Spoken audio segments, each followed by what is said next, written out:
see the evidence? Well, that's the thing. Everything we've said has happened so far, and they laugh and go, where's the martial law when we have curfews and police in black uniforms and machine guns and face scanning cameras, and they're building FEMA camps, and it's in the mainstream news? I want to be wrong. I don't want to be right. SteveQuayle.com, Infowars.com, PrisonPlanet.com, to all the MFM affiliates. Shortwave, everybody, we really appreciate you. Steve's been kind enough to go into overdrive for 20 minutes. When the main show ends, you'll have to go to PrisonPlanet.tv to watch the video we're about to play, or you need to go to the audio streams at Infowars.com. It is those streams where the show will continue. Go to Infowars.com and click the main stream. Steve Quayle, you've got 8 minutes. Listen in on these transhumanists, and we'll come back at your take on it and take calls. God bless you all. We'll be right back at Infowars.com and Infowars.com only right now. But right now, here is the mad scientist, transhumanist, right now. We'll go ahead and play this for everybody.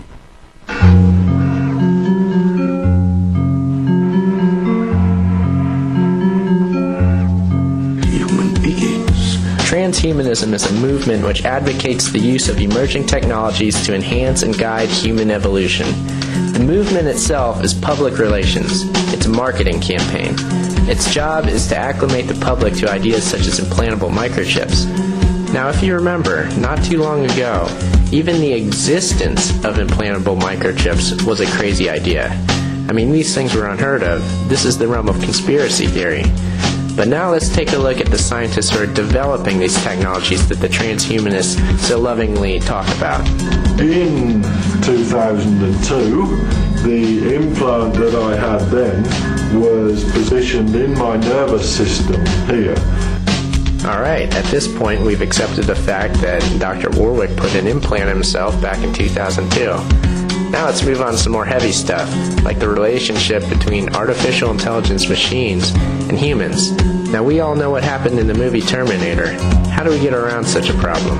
They say, well, perhaps we could avoid this issue by having human beings themselves become artefacts. In practice, that would mean like adding components to your head, more chips on top of chips, sort of thing. Now wait a minute, I didn't even want to get an implantable microchip in the first place. Now we're talking about brain chips. Putting a chip in my actual brain. You can't tell me that people are actually going to want to do this.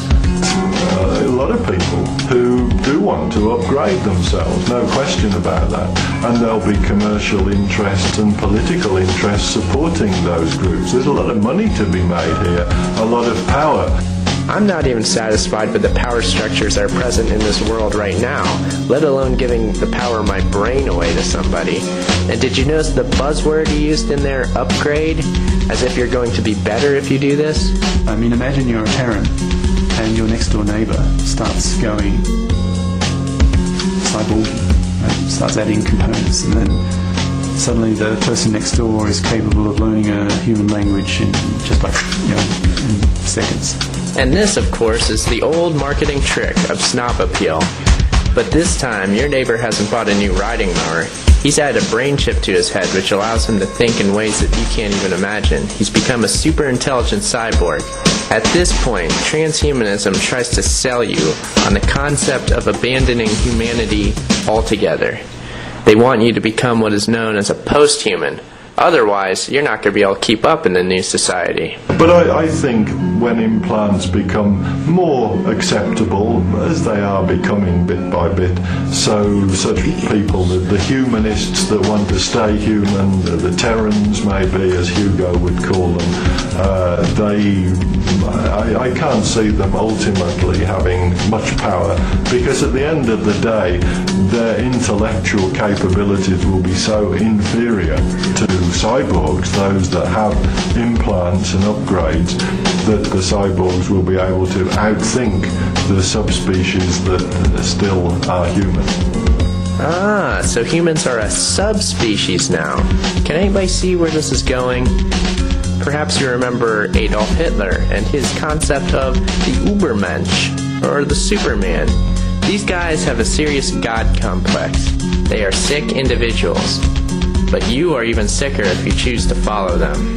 If in the 30s you met somebody, say you get some boffin, some dickhead, if you will, speaking on the radio in the 30s, saying pretty soon, 5-10 years into the future, it will be possible to build one bomb so powerful that it could wipe out a whole city, well, most people would just laugh at it and think the guy's a nutcase. But the nuclear physicists of that time were starting to speculate about the possibility of a chain reaction. Of course, all the simple-minded naysayers didn't even believe that it could be possible. But those brilliant scientists proved by the sheer power of the will that it could be done. And now, of course, we're being forced into the next step of this scientific evolutionary process, which ends up with a clash between Terrans, aka humans, and cyborgs / AI intelligence machines. They're not just prepared to see like millions of people die, like in a conventional type war. They're prepared to risk the whole species dies out, billions of people. So that the Terrans can easily justify their actions, when push really comes to shove, as I see it, to just wipe them out. So, as you can see, Dr. DeGaris isn't too concerned with the complete destruction of humanity. In fact, he seems quite pleased with the idea.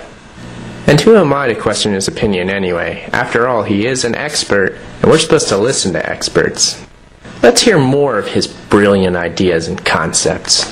So imagine a young woman, she's just given birth, and then she needs to make the decision. Is she going to have her baby modified? Is she going to turn that baby into a cyborg, or effectively an intellect?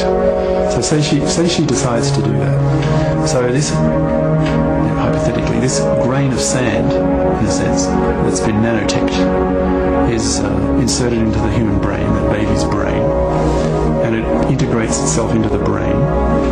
So that baby, in effect, is no longer human. So that woman, in a sense, has killed her baby. Killed in the sense the baby is no longer human. It's effectively an intellect. It's an intellect in human disguise. Okay, first hydrogen bombs and now killing babies. This is the kind of expert I should be listening to. Now let's see what Dr. Warwick says about anybody who has the audacity to actually resist this. So the future for an ordinary everyday human, I guess there'll be some sort of subspecies, just like we have cows now, so we'll have humans in the future. There'll be other creatures, other species, cyborgs, intelligent machines that are the dominant life forms on Earth. And as a cyborg, if a human came to see me and it starts making silly noises, a bit like a cow does now. If a cow comes to me and says, moo, moo, moo, I'm not going to say, yeah, that's a great idea, I'm going to do what you tell me. So it will be with a human. They'll come in and start making these silly noises that we call speech and human language and so on. And these trivial noises, I'm not going to do those silly things. Why should I? This creature's absolutely stupid in comparison to me. And there you have the transhumanist sales pitch, brought to you, of course, by the experts. And if you didn't know, transhumanism is just the new face of eugenics, which you should look into. All this talk about super intelligence and how great it's going to be a cyborg is simply bait. This is an advertisement. Don't believe it for 1 second. This time, your brain is the product, and how can you possibly put a price on that? The fact of the matter is, you don't get to program the brain chip, so how do you know what it does? The general public hasn't been made aware of the transhumanist movement yet, but it's my contention that the mass marketing of this movement will happen in the near future. Consider this video a forewarning. The transhumanists also push the concept of downloading consciousness into a computer. This makes the concept of the movie The Matrix a reality. I'm not even going to try to explain the reasons why that's a bad idea. Let's just hear what Dr. Warwick has to say about it. Then if a machine is passing down signals that keep you completely happy, then why not be part of the Matrix? I really do think Neo in the Matrix trying to destroy things, he's a bit of a party pooper. Life for humans in a Matrix could be really cool.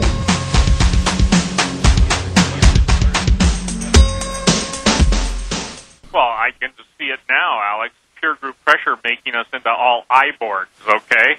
You know, you package it, instead of just iPods, like in pod people, then we turn into iBoards, like individual cyborgs. You see, again, it is a total mind-controlling exercise.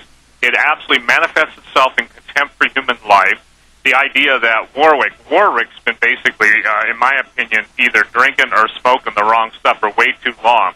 His arguments are childish for someone who's as famous as he is. And the point is that, well, just because one of his statements, okay, heck, if that's all you got to do is be happy all the time, what's wrong with that? That's okay for transhumanism. Transhumanism is eugenics. And people have to understand that a group of people that sit around deciding whether you live or die, that decision's already been made. You and I spoke, Alex, years ago when all the databases were being violated, when they were being corrupted, when they were being stolen, the computers, laptops. The whole point is, did you ever wonder who is behind that all?